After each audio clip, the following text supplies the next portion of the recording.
que han llegado.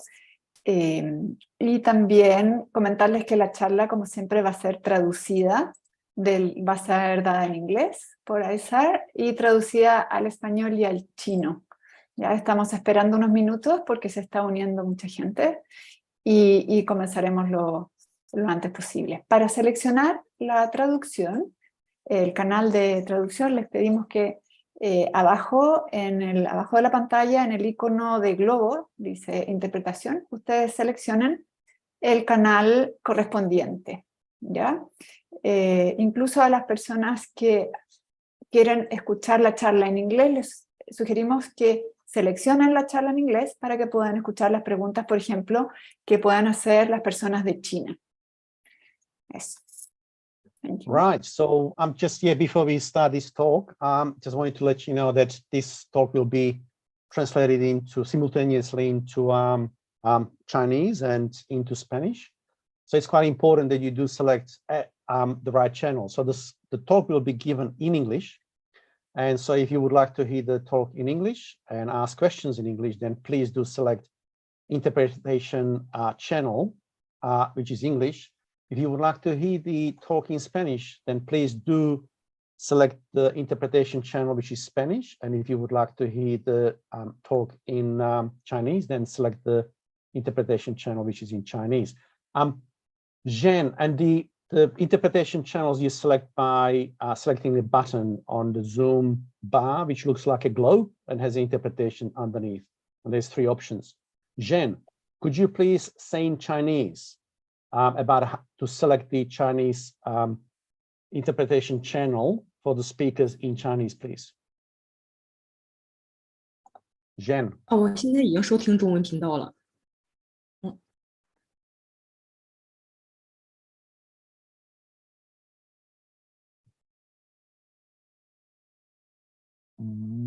No, I think she already selected the interpretation channel, so we can't hear it, unfortunately.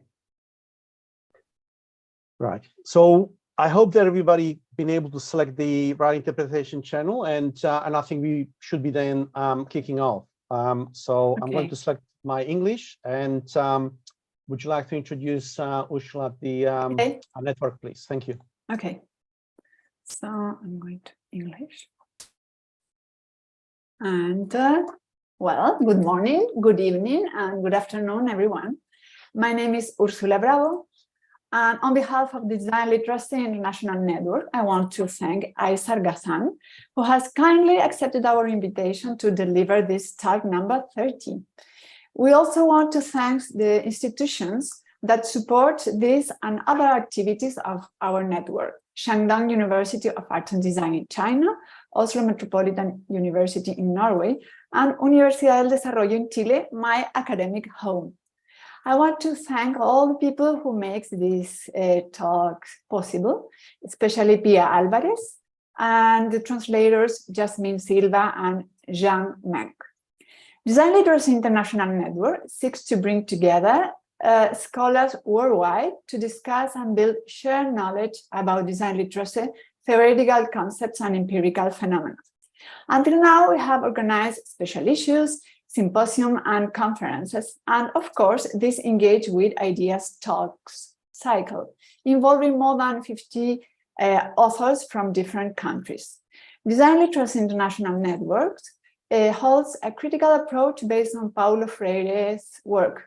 Under this perspective, being literate means reading the world in all its complexity and participating with autonomy and self-determination to generate social transformations.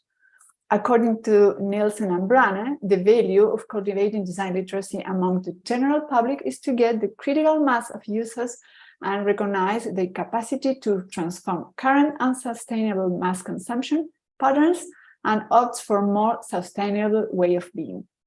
We are convinced that besides contributing to the material world, design can also bring its educational approaches to produce the people who will create tomorrow's world.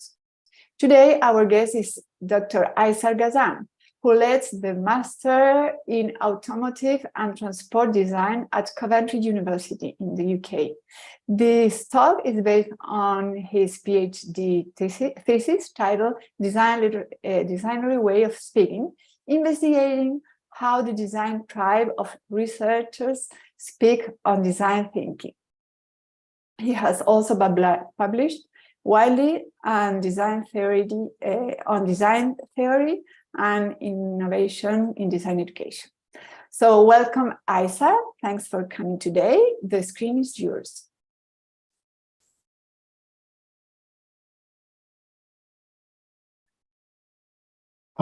Thanks very much, Ursula. Thank you for the introduction, and thank you, Eric, as well. Thanks for inviting me today to talk. I hope my talk is interesting and informative for everybody, and there'll be a chance at the end for questions and things like that. So I'm going to now share the screen, hopefully, and hopefully we can see my talk. Here we go. Is this it? Okay, let's see. Okay, can everybody see that? Yes. This is cool. Perfect. Yeah. Thank you. I'm just going to scroll down just to sort of see if it catches up. Does that work if I... No, that's not working. Yes, okay, everything's working. Okay. Hi again, everybody. So today I'm going to talk about my PhD thesis, which I completed in 2019. It's, as Ursula said, it's on the dangers of design thinking. So you're all, I'm sure, familiar with the idea of design thinking. Today, I'm going to talk about it in a way that might be new to you. I'm going to talk about the language of design thinking, or the discourse around it. I've been researching design thinking for over a decade. As far as I'm aware, my PhD remains the only study worldwide to have presented an empirical, evidence-based critique of design thinking. I've published on design thinking on leading international conferences and journals, and I've run workshops on it with Capgemini, the UK Government Policy Lab, and Opencast. You may agree with the points that I'm going to make, you may not, but I hope that you can it opens up some space for debate. I'll be asking you to participate a little. I hope that's okay with you guys. And at the end, there'll be a chance for some questions and a bit of an open forum. So let's move on. Okay, so my talk is in 4 sections. First, I'll provide an overview of design thinking, what it is and why we use it. Then I'll cast a critical eye. I'll discuss serious flaws that are present in the research that lead us to question our belief in design thinking. Then I'll discuss the language of design thinking. And then finally, I'll summarize, I'll speculate on why the language of design thinking is developed, and why we need it, and why as a community we need it, and also why it's kind of dangerous as well. Okay, so to start off with, what is design thinking? So people have been interested in the way that designers think and solve problems for a long time. But more specifically to this talk, people have been interested in the idea of design thinking really since the 1990s. Design thinking is often referred to as a creative problem-solving tool. It's a process that designers, who are of course creative people, supposedly naturally or implicitly go through when they solve problems. Crucially, people believe that design thinking can help us to solve difficult problems. Often these are called complex problems. You might also see them referred to as open-ended, ill-defined, messy, or wicked problems. Often they involve many parameters or stakeholders. Obviously, this makes them very difficult to solve. As design thinking is versatile, it's used to solve a whole range of complex problems. Sometimes we use the term agile to refer to the versatility of design thinking. As you'll know, design thinking has, for quite a while now, been incredibly popular in every sector: in education, government, charities, business, etc., etc. So, what makes design thinking so great when it comes to problem solving? Well, this is the kind of definition you'll see online and in books, and this is literally the first result when you type in what is design thinking in Google, and there's many people have used this idea. So it's important to note that design thinking is touted as a human-centered process, which is why I've highlighted the red area. This means it allows us to form an understanding of the humans whose problems we are trying to solve. Understanding humans lets us create meaningful solutions for them. Let's focus a little bit more on the human aspect. Design thinking isn't done by computers. It's done by humans on behalf of other humans.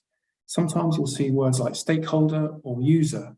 This means human in design thinking language. So design thinking has for some quite well-defined steps, supposedly. Let's look at these steps, or one step in particular, which is empathy.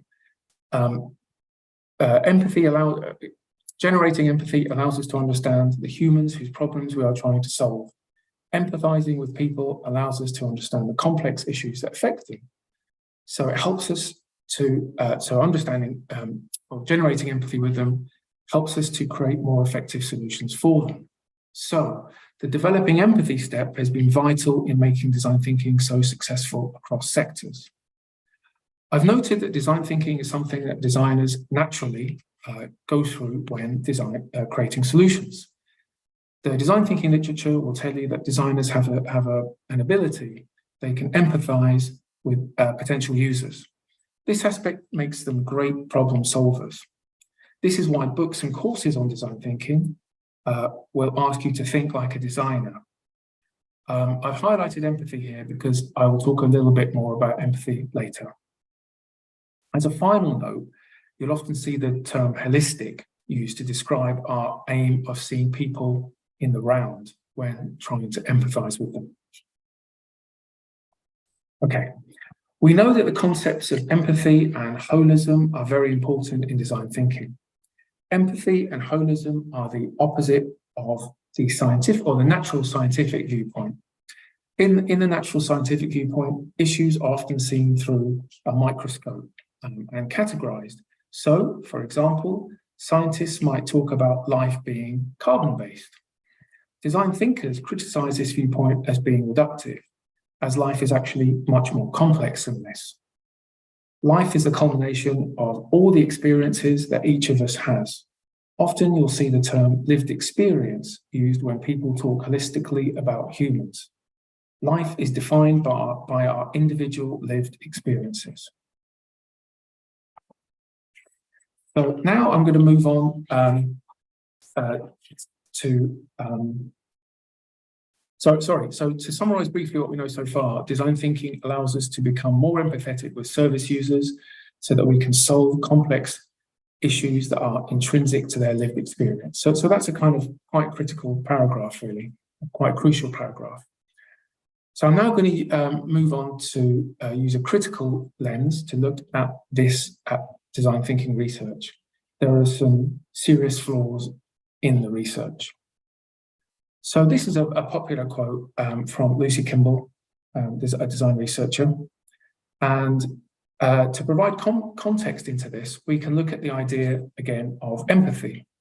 Generating empathy suggests that you can put yourself in the place of a service user. We have to ask if that's possible, especially when their lived experiences might be very different from yours. Perhaps a few service users might participate in a design thinking session. That might enable you to form empathy with them. But do their experiences translate across a population that you are creating solutions for? In other words, how representative are their experiences? And how do you measure empathy exactly? When many claim there is no measure for empathy. So generating empathy, which is the first step in design thinking, supposedly, is foundational to design thinking. But if we're not sure that we can generate empathy, how can we be sure that design thinking is taking place? the design thinking research community gives the impression of coherence and being established. But actually, the truth is very different to this. The literature contains many different descriptions of design thinking, steps and phases that are put forward by different researchers.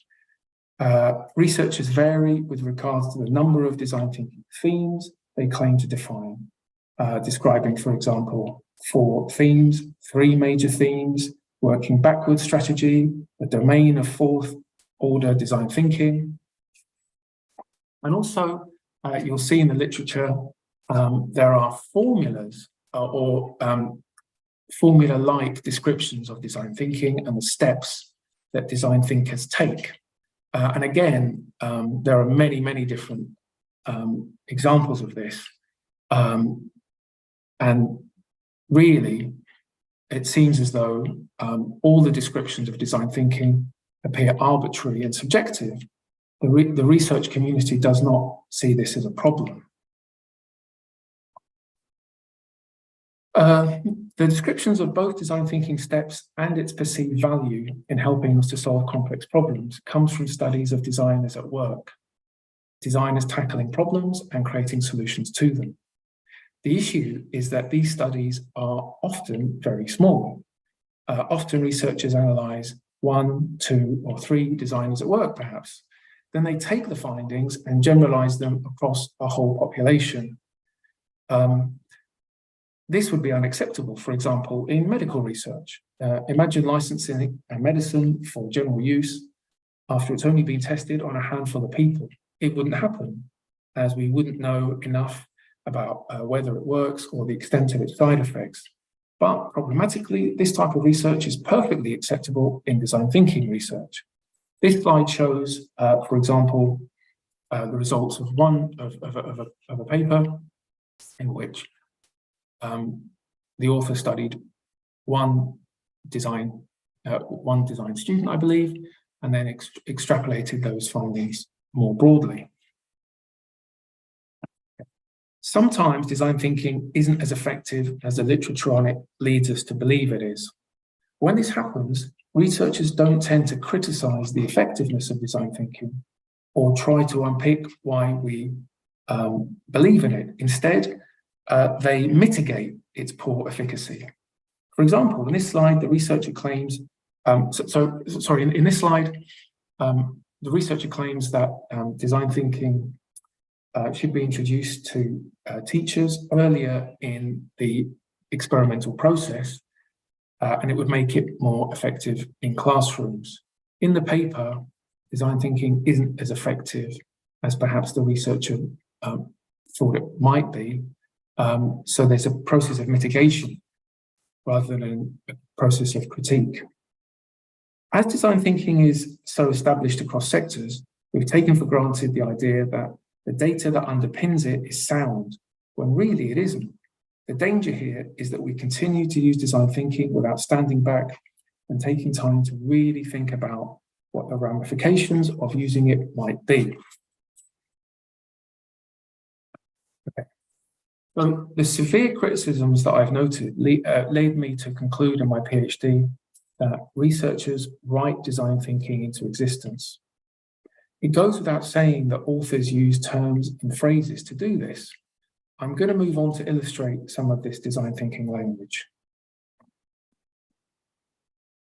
I'm going to talk about the language of design thinking now. Okay, so this slide comes from some phrases that I found in the literature on design thinking in my PhD. So it's over to you now. Can you identify which are associated with design thinking and design thinkers and which aren't? So I'll give you a couple of minutes to have a think.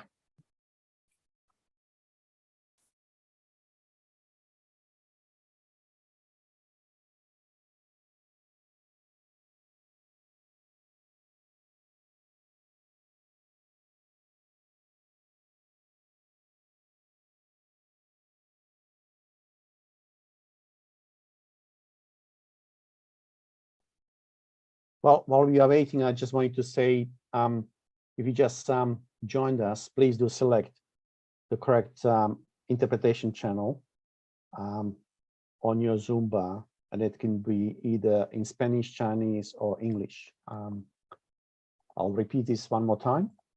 If you have just joined us, please select the right interpretation channel so you can hear the instantaneous translation into Spanish or Chinese, and the talk is being given in English. So you need to then select English. Thank you. If the translators can just please let me know when they're ready, and then I can move on.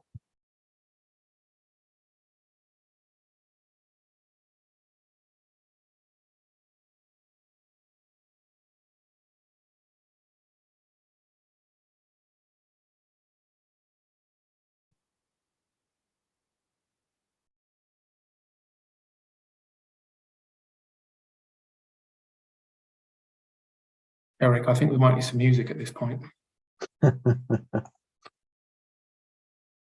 Now let them, if you play music, they can't translate, Aysar. So it needs to be quiet. But you can play music in your head. Maybe a drum roll? How about a drum roll? Do you have it? Do you have a drum? Not to hand. You can use your desk.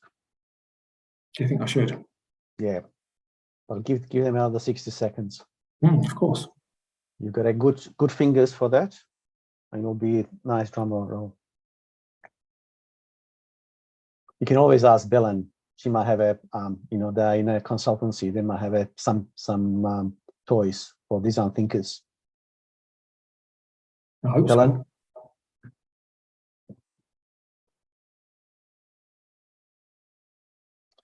So I think we'll wait a little bit. Jen has just translated Vincent has translated all the points.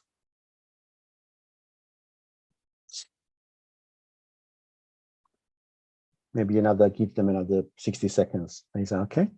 No problem.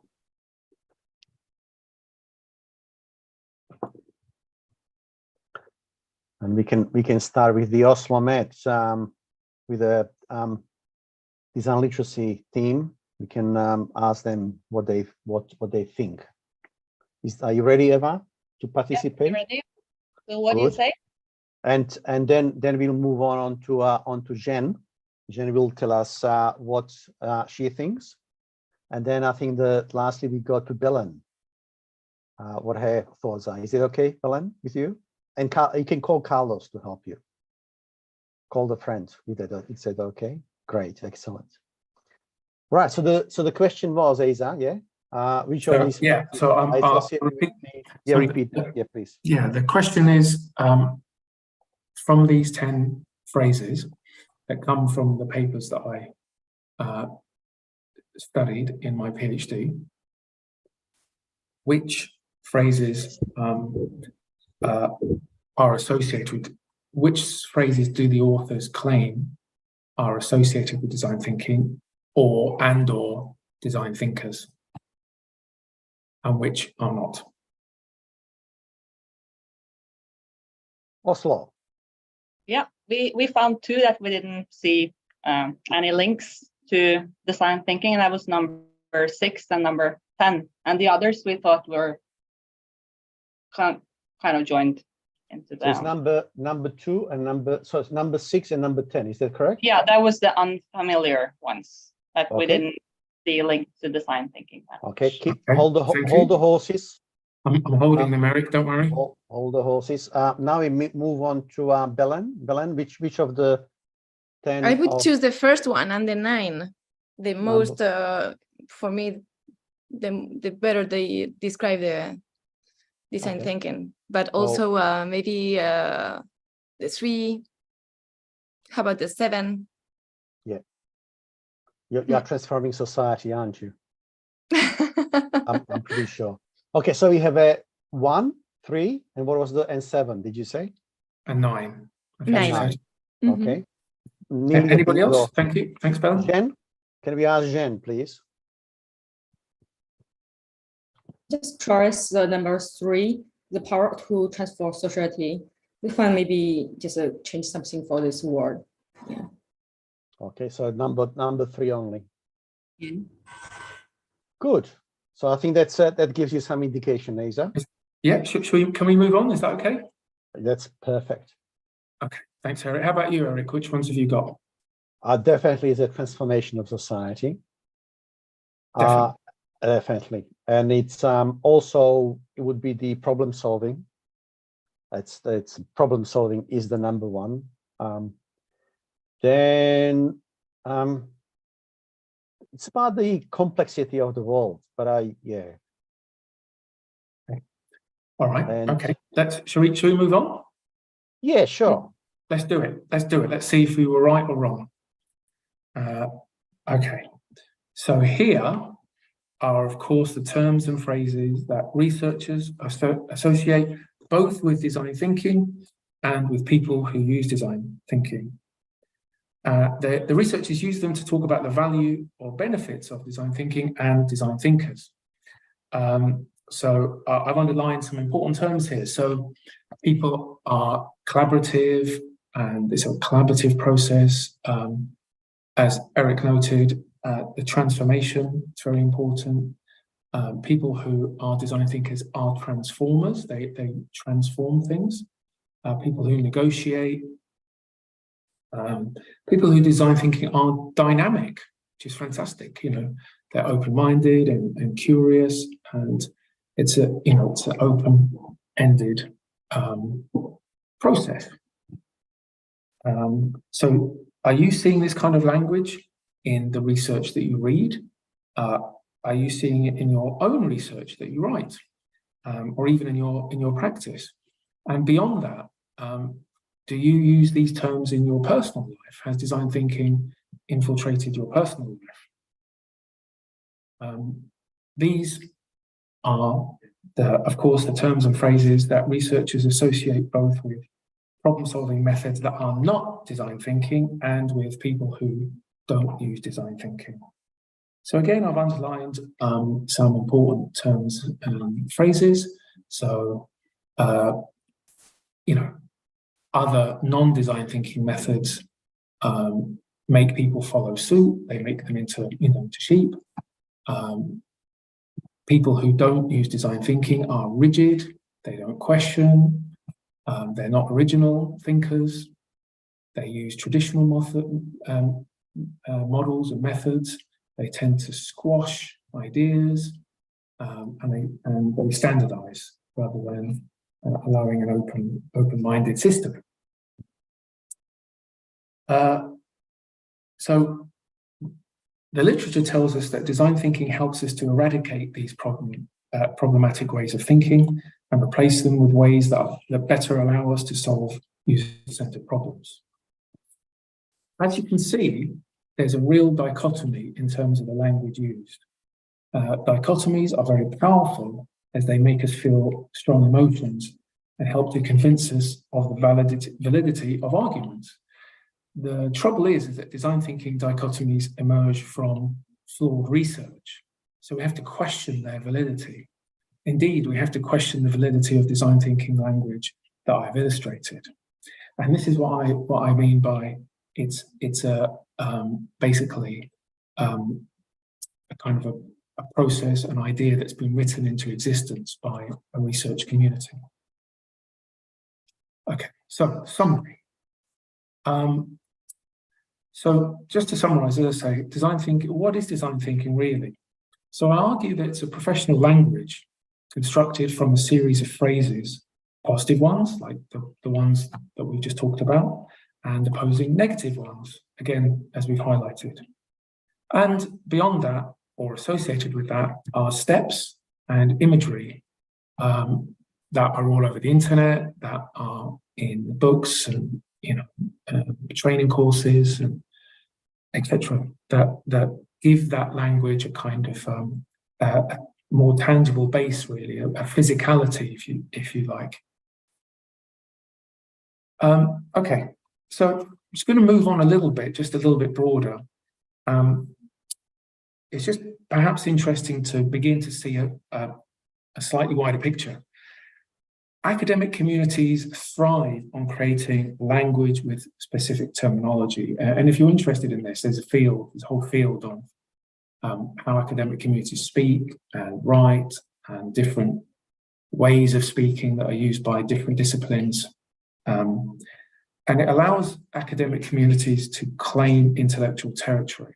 And that's really important because it allows them to separate themselves from other communities. So it allows community A to say, we are not community B, we do things more effectively, whatever it is, with more authenticity, with more rigor, whatever it is, than community B. And it also allows them to, if they want to to associate themselves with another community, say community C, which they feel is more like them.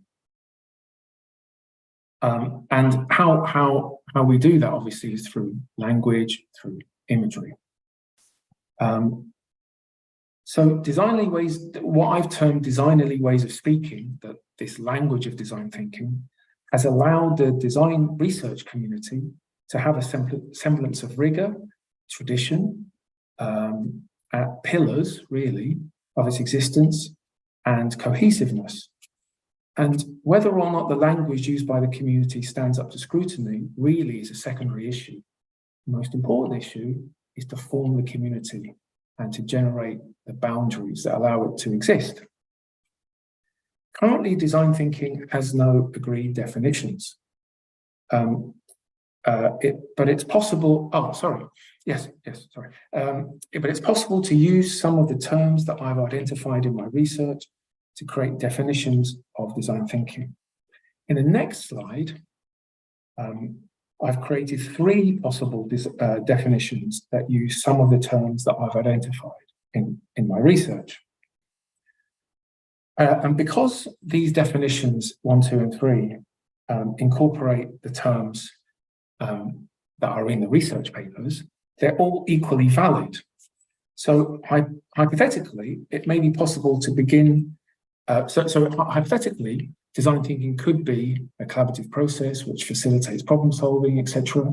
Or it could be a complex performance which reveals the richness, etc. Or definition 3.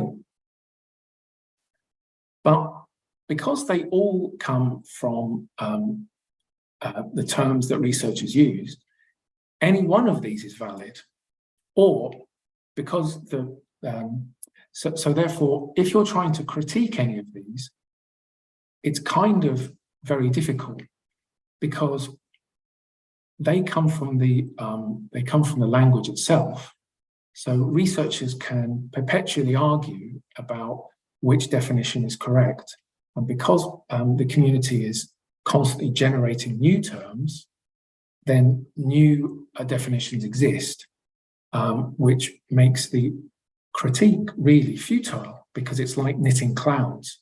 You think you've kind of got a grasp of something, and then it moves on to a new definition.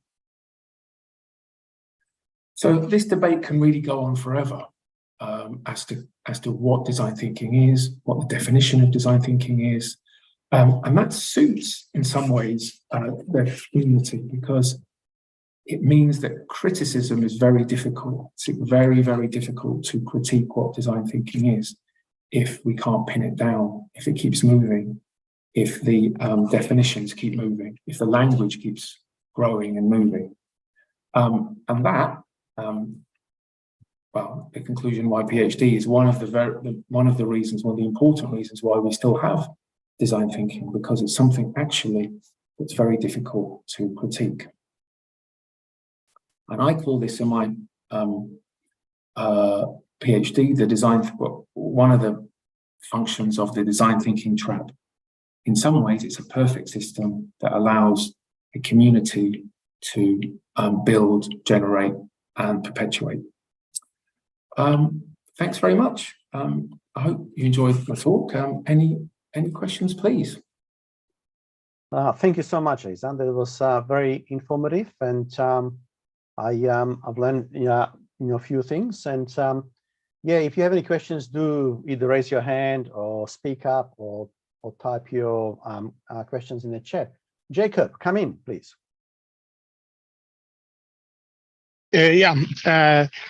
So I believe you mentioned Kimball, and she is in her paper, she identified, I believe it's 3 or 4 different types of design thinking that is out there.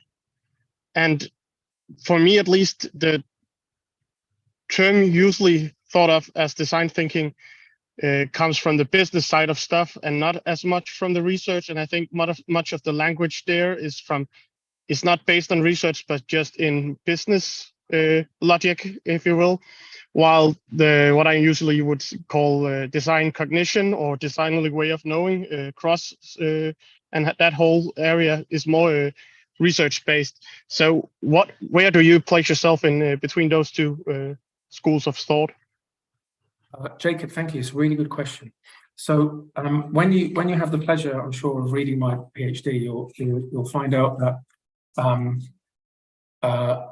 one of the things that the design research does is try to separate itself from the business research community and what it calls the popular, kind of like the popular textbook on design thinking, perhaps written by authors like Roger Martin or Tim Brown, and there's a whole wealth, if you call it that, of research that tries to separate the design thinking in design thinking conferences and journals from business or popular research. Yeah, it's a really, really interesting one, and that kind of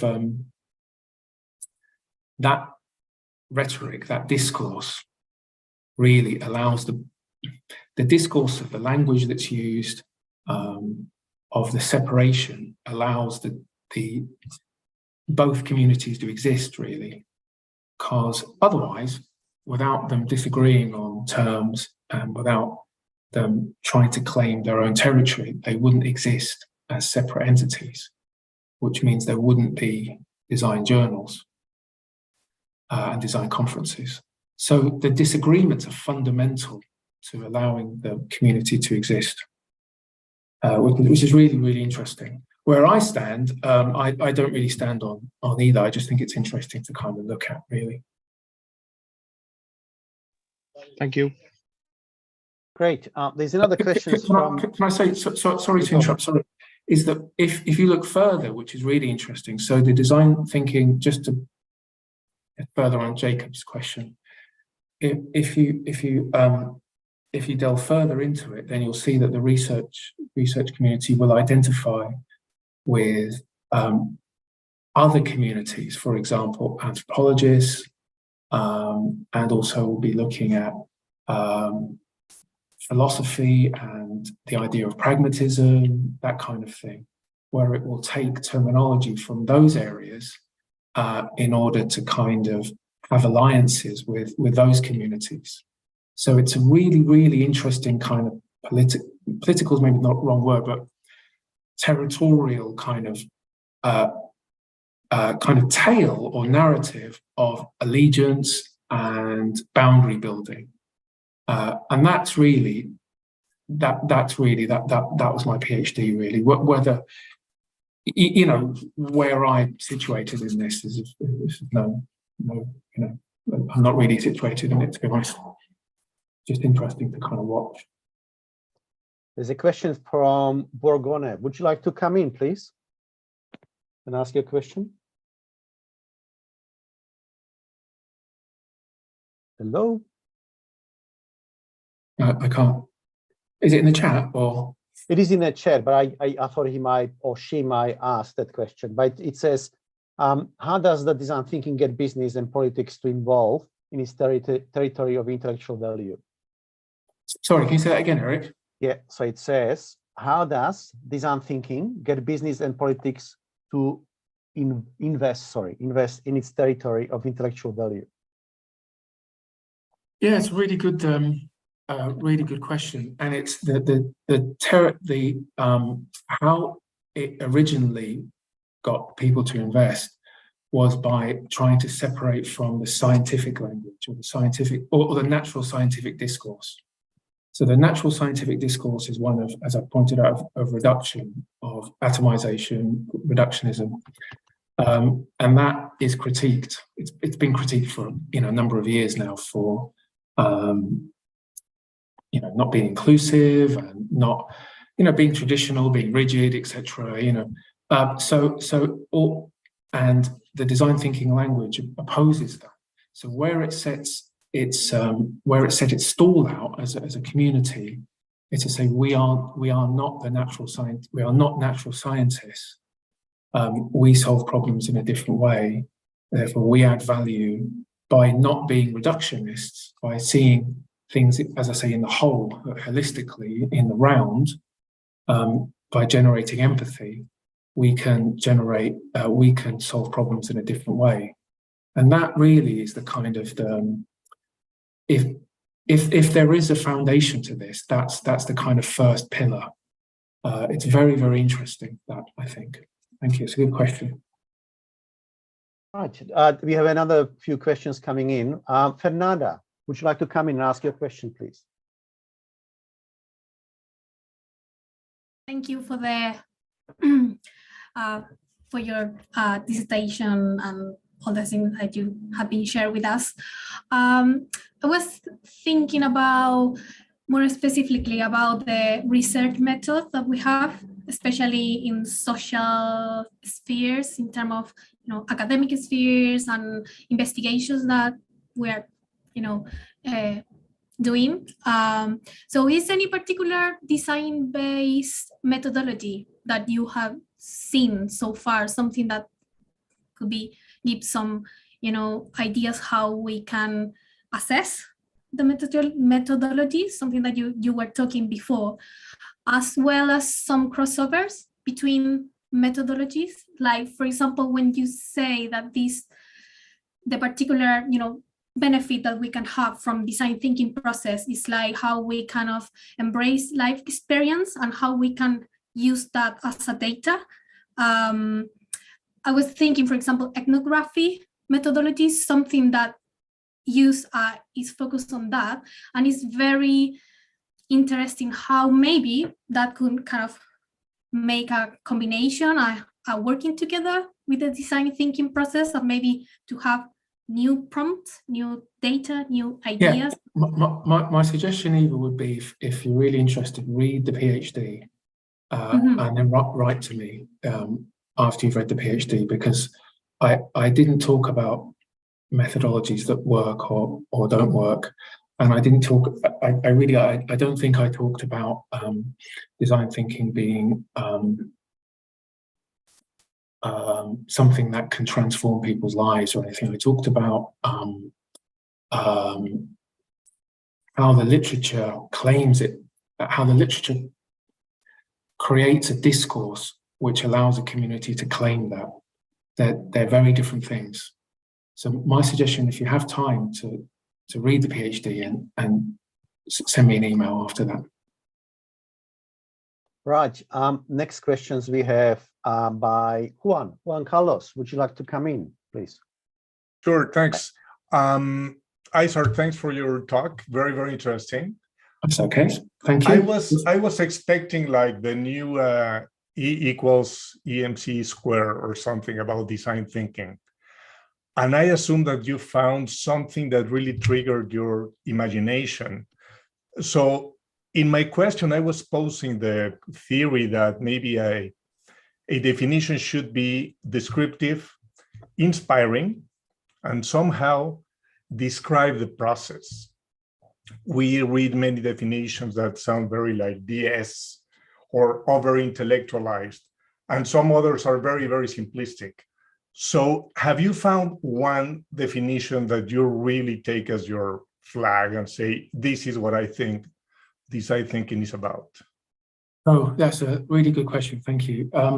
So the purpose of the talk really was to say that this is a process, in my conclusion to my PhD, that's been written into existence over 3-4 decades. And the beauty of it is that the terminology the more papers we have, the more terminology gets created. and therefore the more definitions there are. So therefore, there will never be a definition of design thinking. And because there'll never be a definition of design thinking, there'll never be a critique of design thinking, which allows design thinking to keep going. And that's the magic of design thinking, really. It's what I term, it's a kind of multifaceted thing in that it's a trap in that it's quite easy to get into that trap, but also it allows a system to keep perpetuating. So it's kind of both good and bad, depending on your viewpoint. Whether there is there can never be a definition of design thinking. That's the beauty of design thinking. And there can never be a critique of it. We'll have a next question. Ludmil Trenkov, would you like to come in, please? And then we have a Carmen.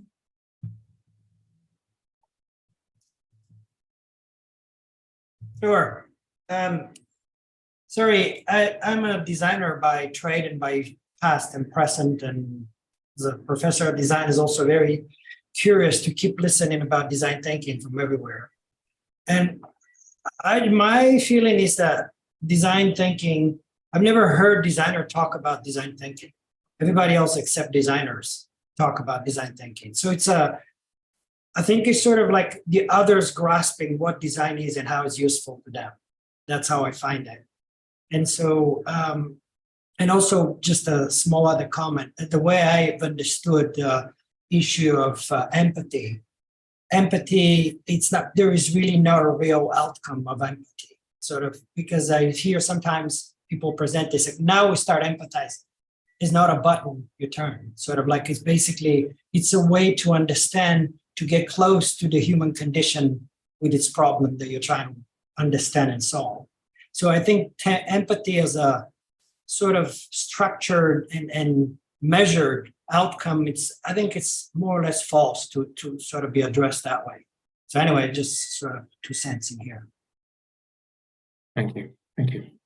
So I'm not sure if you want to respond to it or then we then move on. That was a good comment. Thank you for that. Sure. Carmen, would you like to come in, please? Carmen Nas. Hi, Aysar. Thank you for your conversation. My question is, what is the limit of the language adaptation in the methodology without ceasing to be the design thinking? Because in my experience with the engineers, we don't talk about the empathy. We talk about observation or some kind of concept that we can be or do some kind of metrics, and we don't talk about empathy because it's so far from them, from the engineers. They want to make limits to understand how they can make new products. Could you say that it's continue be design thinking if you change some words in the methodology? Yeah, so it's a great question. Thanks, Con. So design thinking, as I say, the research community, it might be interesting for you to read the PhD if you'd like to.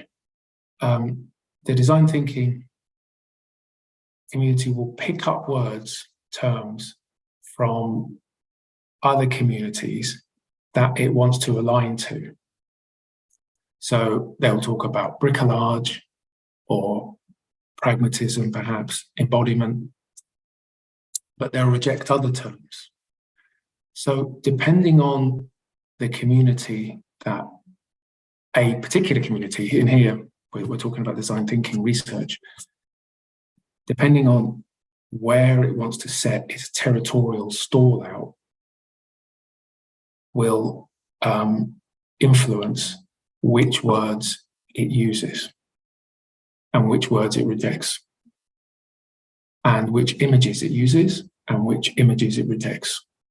Whether there's any validity in any of it at all is not a primary issue. It's at best a secondary issue. Great. Thank you for that. Noor would you like to come in, please? And then we have a Ursula, and then we have a Jacob. Hello, Noah? Hi, yeah, hello. I'm sorry, my internet isn't that fabulous, but thank you so much for your talk. It was really interesting to hear. As a doctoral student, it kind of made me think about what I've been reading recently in the Shiji special issue about the future of the PhD in design. And it made me think about the dichotomy that you shared felt like a proxy to a dichotomy between what industry and what like designers in practice are doing, and kind of what the writing seems to me trying to capture by creating words or borrowing words from other disciplines. And that leads me to think, what do you see the future of this being? Like that the paper in Shiji suggested that these are two different routes, and they're going to have their different language, and maybe the practice doesn't really care about what language it's using and just keeps doing what it's doing. I don't know. I'm wondering what you see the future is, and I'm looking forward to reading your dissertation. The future of practice or the future of the research community?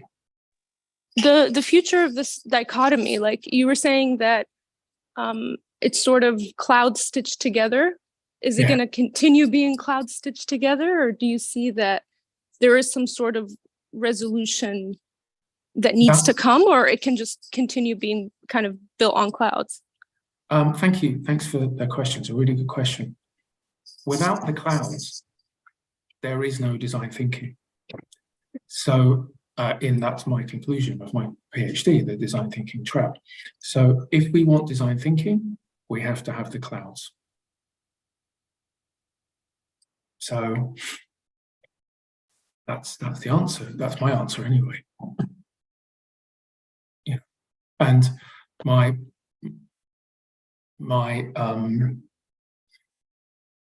hunch will be that we go through further phases of language generation. And so if we're here so the time span for my research was I collected my data in 2016. And I think the earliest paper was 1994, I think, something like that. I can't remember. But it was from, it's over a, whatever it was, 20-year period or something like that I collected papers. And I think that if we were to repeat that study or have a comparative study, say that started in 2030, between 2030 and 2050, I think that the territorial battles would be present, absolutely present, because that's what communities do. They have territorial battles. That's the point, that's how they're a community, by claiming a territory, ring fencing the territory, and protecting the territory, and also conversely aligning with other communities, in an academic sense anyway, academic communities. But I think we'll see some different language emerge, and it would be very interesting to kind of play this sort of linguistic bingo in 2050. I'm not going to be playing that, because hopefully I won't be doing any of that sort of thing anymore then. But somebody other than me, hopefully, you never know, they might be doing. But design thinking, to reiterate, is built on these clouds that have to be stitched together, and this clouds move. Without the clouds, there is no design thinking. There is no industry of design thinking, whether that's academic or commercial. Thank you, Noor, for the question. We have Ursula, Jacob, and then we have Peter Jan Strepa. We finished the question time. Ursula, come in, please. Well, thank you. Sí, gracias. Bueno, muchas gracias, Aysar, por su charla. Me parece muy interesante. Me parece particularmente interesante el análisis de las narrativas que hay detrás de los discursos de design thinking, y especialmente sorprendente la conclusión de que el design thinking de alguna manera es inmune a la crítica, podríamos decir. Y eso me parece que desafía enormemente a la comunidad académica del diseño, ¿ya? Y quisiera saber de qué manera, desde su perspectiva, de qué manera esta inmunidad a la crítica desafía a la comunidad académica de los diseñadores, y qué propuestas visualiza usted para abordar ese desafío. It's a really good question. Thanks, Ursula. Yeah, I mean, as you've highlighted, you know, it's immune to criticism because it keeps moving, it shifts. So you can't pinpoint. You can pinpoint a moving target for a split, you know, a split second in time, but then it moves. So, you know, it's like a goalpost that moves or whatever. You know, the challenge is, I think that the challenge for the community. Well, actually, I don't think of it in a way of it being a challenge, really. I think that it is the culture of the community. The community is built around one of the central elements, pillars of design of the design research community is design thinking. So built on, it's not the only, but it is a core tenet, a core foundation pillar. Without that, the design research community couldn't have kind of emerged, really. So that cloud is central to the community. So as I say, that it's kind of in the interest of everybody to keep that cloud moving. Thank you, Jacob, and then we have Peter Jan, and then we'll close the session. Thank you, Jacob. Yeah, so I was just wondering, because the maturity of a research field is sometimes measured in the stability of the definitions they have, and design research being a fairly young research area, even compared to management.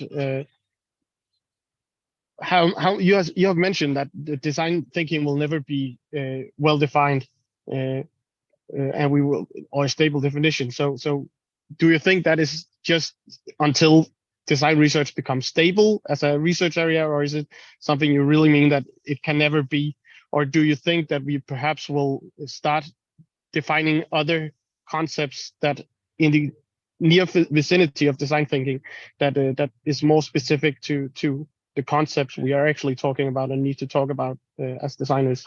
Yeah, it's really, again, really good question. Thank you. So some researchers have stopped using the term design thinking, and they've stopped using the term design thinking because they claim that it's been appropriated by other disciplines. And those other disciplines aren't the disciplines, surprisingly, that design thinkers align themselves to. So they're not anthropology, ethnography. They are the management and business community. Surprise, surprise. So although the terms design thinking, the term design thinking, the two words that are used together, may not be used in 10 years. The ideas that separate the design thinking research community from other communities that it doesn't want to be affiliated with will have to remain. So design thinking may be switched and disappear for another term or terms, but the ideas will have to remain cloud-like in order for the community to propagate. Great, thank you so much. Peter Jan, sorry. Yeah, thank you. Thank you for your presentation. It really helped me to understand what's going on in the branch of design thinking. I've been teaching in design for 30 years. And when design thinking came about, I was surprised that the designers didn't speak out about what it really was. I've been involved in research, really good design research using empathy, but then you see these diagrams, and empathy is a short word, which means something you do in 10 minutes in a workshop session. I find that the academic community, in part, didn't adequately respond because, like most of the design thinking stuff, it's just very abstract, with words which, as you indicate, are not well defined, which switch meanings. But I get the same from the academics when they say design thinking is human-centered. They seem to speak of each and every kind of design. There are actually some good designs which were made in a not human-centered way. Now, what I would like your opinion on, is there hope if we talk not in the abstract juggling about of words, but look at some of these design processes and show what people actually do there? Because in my experience, that's where I learned how design goes about, not by abstract discussions where everything, the words change meaning, but just by instances of people doing work. Do you have hope that we can find a solution there? No, not in the slightest. I think the fundamental of design research is the rhetoric, is the discourse. It's absolutely, the cloud. And the methodologies come and go. Methodologies come from a particular field. They become kind of popular for a while, and then they kind of get maybe replaced or at least subsumed by another method or different methods. But the discourse, the language is the fundamental reason why there is a community at all. That's not hopeful. It's not. I'm not being pessimistic at all. I think that it's not just in design research. It's what I would suggest is, if you're interested, read my PhD. But if you've got I'd be happy to some time. But it's also, I think, very important to look at these fields. The field of how academic communities write, and the kind of territorial battles that happen, why they happen, and the history of their happening, and what the point of them is. Because I think that by looking at that, it gives a person a really, really interesting kind of basis, a kind of foundation to begin to understand some of this stuff.